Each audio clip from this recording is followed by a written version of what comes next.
Two-vehicle crash in Cromwell, and for more on that, you can see traffic being diverted off of exit 19 onto Route 3. So Channel 3 Eyewitness News reporter Marcy Jones just arrived live on the scene. She's got an update for us. Good morning, Marcy.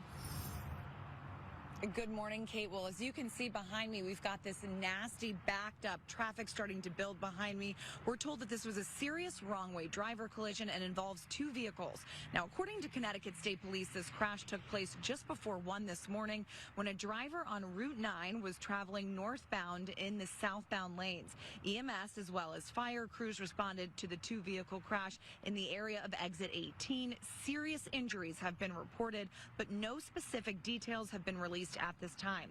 A section, as you've been saying all morning, of Route 9 southbound has been shut down for investigation. That portion is from exits 19 to 16.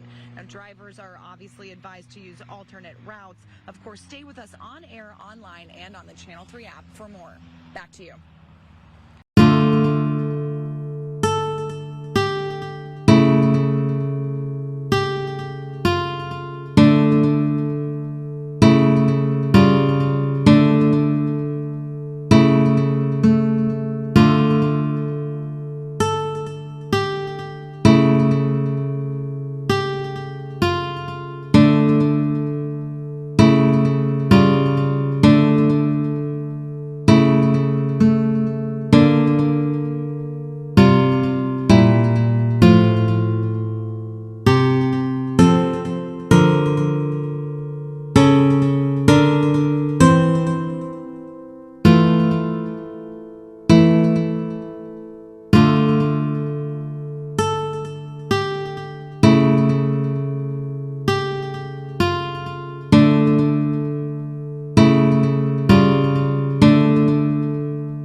Channel 3 Eyewitness News at 4.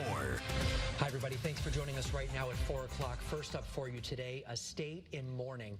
A lawmaker was killed in a crash on Route 9 in Middletown. Representative Quentin Williams, a Democrat from Middletown, was hit by a wrong-way driver. Williams was liked by so many, and today there's obviously an outpouring of emotion. Our Channel 3 chief political reporter Susan Raff is live at the state capitol, which is closed today because of the tragedy. Susan, what are you hearing about all this? Mark, the state capitol was closed today. So was the legislative office building, and both buildings will be closed tomorrow in honor of Representative Quentin Williams. This is such a terrible tragedy. In fact, Williams was in Hartford last night at the Bushnell at the governor's inaugural ball. He was celebrating with Republicans and Democrats to the start of the new legislative session. He was on his way home on Route 9 South. It was in Cromwell, we are told, that the crash actually occurred. He was hit head-on by a wrong-way driver. And really, what makes this so very difficult is that he was liked by so many people here at the state capitol. And in fact, he was recently made chair of the Labor Committee, and that committee was supposed to meet today. We are hearing from not only state lawmakers, but people from his community. He lived in Middletown. He was very well liked. He had served his community. We had a chance to talk to Dan Drew, the former Middletown mayor, about why Q, as he was affectionately called, was so important in his community. He was extraordinarily passionate about Middletown. He was on the Planning and Zoning Commission. He ran the downtown business district. He was city treasurer for many years. He was a state representative. He was involved in a whole host of nonprofits, community events, his church.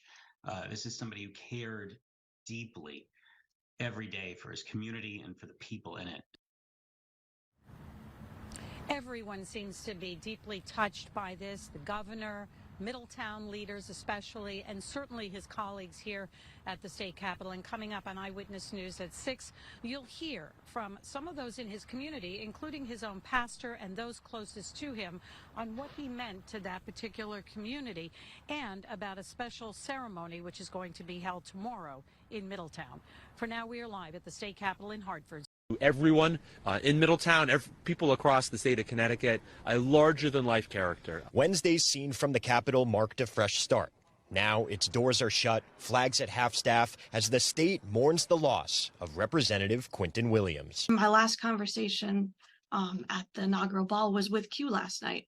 about congratulating him on his role in labor and talking about all the things we're going to do together. Today, the dialogue turned to remembrance. From Governor Lamont, Quinton had an infectiously optimistic personality. From the mayor of Middletown, Ben Florsheim, his dedication to fighting for equity, education, workers' rights, and justice in all its forms is irreplaceable. Those that knew Q described him as a champion of community. He cared so deeply about people, about Connecticut, and there was so much that he was going to do. By age 39, there was already so much he had done, working to strengthen communities throughout the state, fueled by his passion for education. He really believed in the importance of neighborhood, and that's, what it's all about in so many ways. To many, Q was a beacon of optimism for everyone he met. He was everyone's brother, everyone's best friend in the room.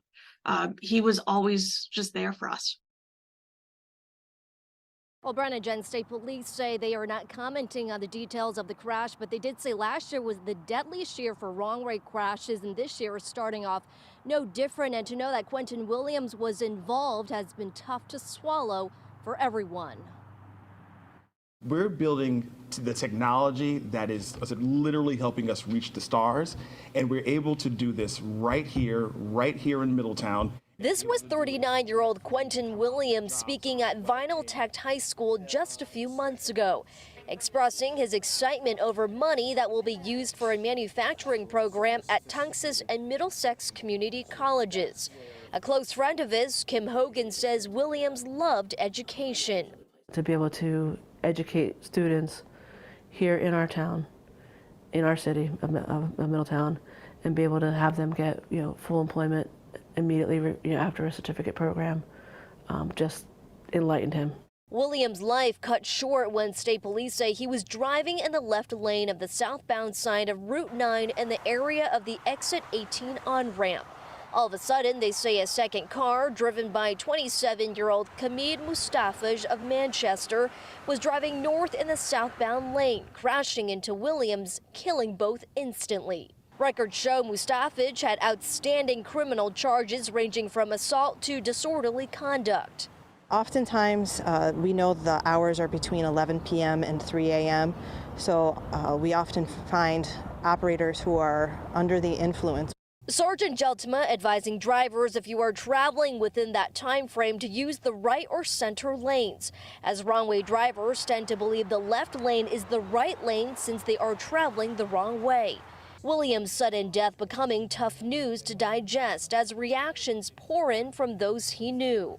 Middletown Mayor Ben Florsheim saying in part, quote, his dedication to fighting for equity, education, workers' rights, and justice in all of its forms is irreplaceable. And while we are heartbroken, the community he loved so much and where Q was loved so much in return will continue to fight. Now, state police say it is too early to determine what caused Mustafaj to go the wrong way, and this crash remains under investigation. I'm live in Cromwell. Carmen Chow.